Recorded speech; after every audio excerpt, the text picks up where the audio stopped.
Assalamualaikum warahmatullahi wabarakatuh. Alhamdulillah alladzi tatimmu bis salihah. Salatu wassalamu ala Rasulillah wa ala alihi wa ashabihi wa mawalah. Para pemirsa yang dimuliakan oleh Allah Subhanahu wa taala. Setelah Rasulullah sallallahu alaihi wasallam dan para sahabat berikut Bani Hashim dan Bani Abdul Muthalib mendapatkan pemboikotan selama kurang lebih 3 tahun di Syib Abi Thalib. Syib Abi Thalib itu terletak antara Safa dan Marwah di sebelah kanan. Di tempat itu Rasulullah SAW dan para sahabat termasuk Bani Hashim dan Bani Abdul Muthalib betul-betul mengalami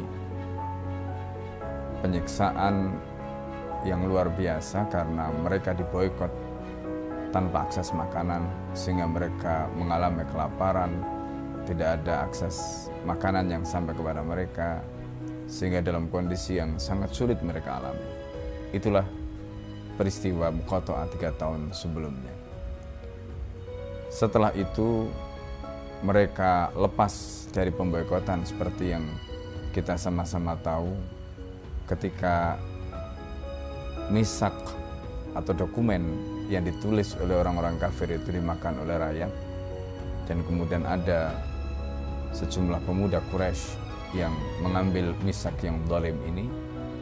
Tetapi setelah Rasulullah dan para sahabat lepas dari Muqatta'ah atau pemboikotan selama kurang lebih 3 tahun itu, ternyata Rasulullah SAW belum selesai ujian, belum selesai musibah yang dialami oleh baginda Nabi SAW dan para sahabat. 6 bulan setelah peristiwa pemboikotan itu berakhir, justru Rasulullah SAW diberikan pada ujian yang tidak kalah beratnya ketika orang yang paling dicintai, yang selama ini menjadi pelindung bagi dakwah Nabi, yaitu paman Rasulullah SAW Abu Thalib, dipanggil oleh Allah Subhanahu wa taala. Kepergian paman yang begitu luar biasa, sangat dicintai oleh Nabi, karena Abu Thalib sebagai paman juga selama ini telah memberikan perlindungan yang luar biasa kepada Rasulullah SAW. Di saat momen menjelang sakaratul maut itu, Rasulullah berusaha untuk mengajak pamannya agar memeluk Islam, tetapi apa daya, Rasulullah SAW tidak berhasil. Kata Allah Subhanahu wa taala, innaka lan tahdi man ahbabta. Engkau sama sekali tidak bisa memberikan petunjuk atau hidayah kepada siapapun yang kau cintai. Begitu firman Allah di dalam Al-Quran menenangkan Rasulullah agar Rasulullah tidak bersedih karena pamannya tidak berhasil diislamkan. Paman yang notabene selama ini betul-betul dicintai oleh Rasulullah. 2 bulan setelah wafatnya Abu Thalib, paman tercinta Rasulullah SAW, Khadijah binti Khuwailid, istri yang begitu dicintai, yang selama ini memberikan segala-galanya, memberikan semuanya kepada Rasulullah SAW, pun dipanggil oleh Allah Subhanahu wa taala. Khadijah, wanita yang selama ini memberikan hartanya, memberikan jiwa dan raganya untuk perjuangan Islam, dipanggil menghadap Allah tepat pada bulan Ramadan tahun ke-10 kenabian, 2 bulan setelah wafat paman tercinta Rasulullah SAW. Pendek kata, apa yang selama ini menjadi sandaran Nabi di kalangan manusia, Abu Thalib dan Khadijah, diambil oleh Allah. Tahun itu betul-betul merupakan tahun kesedihan, sehingga dikenal dengan Amul Huzn.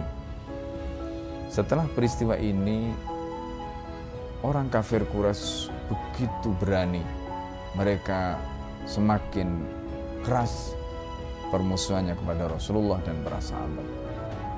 Bahkan kemudian Abu Bakar radhiyallahu anhu ketika itu hijrah ke Habasyah untuk menyelamatkan keyakinannya, sehingga kemudian akhirnya dikembalikan oleh orang yang memberikan perlindungan kepadanya.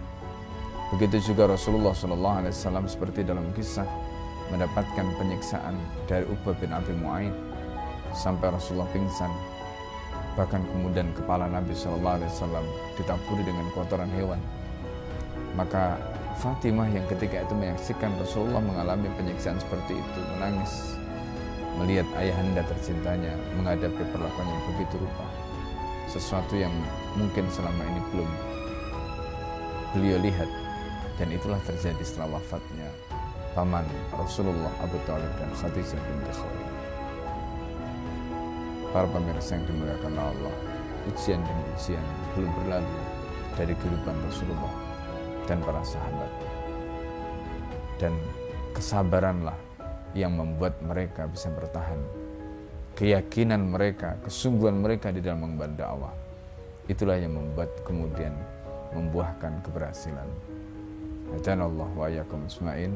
Assalamualaikum warahmatullahi wabarakatuh.